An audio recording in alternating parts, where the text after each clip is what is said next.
بسم اللہ الرحمن الرحیم۔ معزز ناظرین، سابقہ ویڈیو میں ایمان بالغیب کے حوالے سے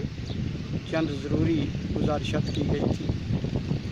اور معزز ناظرین، آج کی ویڈیو میں اسی حوالے سے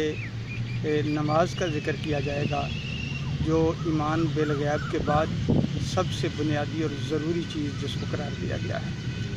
اس لیے ارشاد فرمایا گیا ہے کہ الذین یؤمنون بالغیب ویقیمون الصلاۃ، اور وہ لوگ جو غیب پر ایمان لاتے ہیں اور نماز قائم کرتے ہیں۔ نماز قائم کرنے کا کیا مطلب ہے؟ اس وقت تک انسان نماز کی حقیقت کو سمجھ نہیں سکتا، اس وقت تک انسان خدا کی معرفت نہیں حاصل کر سکتا اور خدا کی معرفت کو نہیں پہنچ سکتا جب تک وہ نماز کے حقیقی فلسفے کو نہ سمجھ لے۔ نماز کے فلسفے کو سمجھنا بہت زیادہ ضروری ہے، اور نماز کی اسی حقیقت کو سمجھنے میں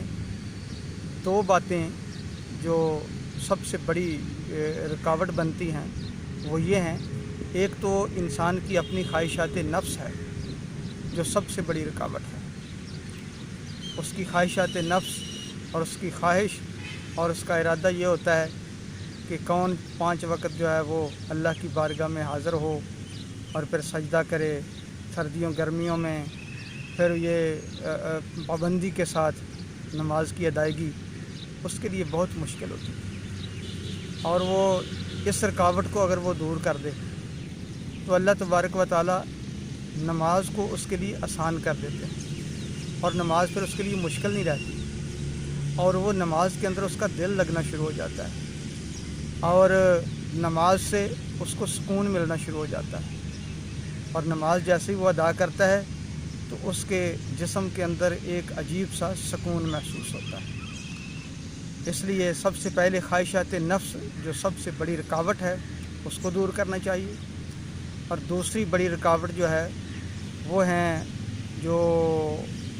باطل نظریات کے حامل جو صوفیہ ہوتے ہیں۔ ان کے نظریات کچھ اس طرح کے ہوتے ہیں کہ وہ شریعت کے حدود کو بالائے طاق رکھتے ہوئے ہی معرفت خداوندی تک پہنچنے کو کافی سمجھتے ہیں۔ اس لیے یہ دو بنیادی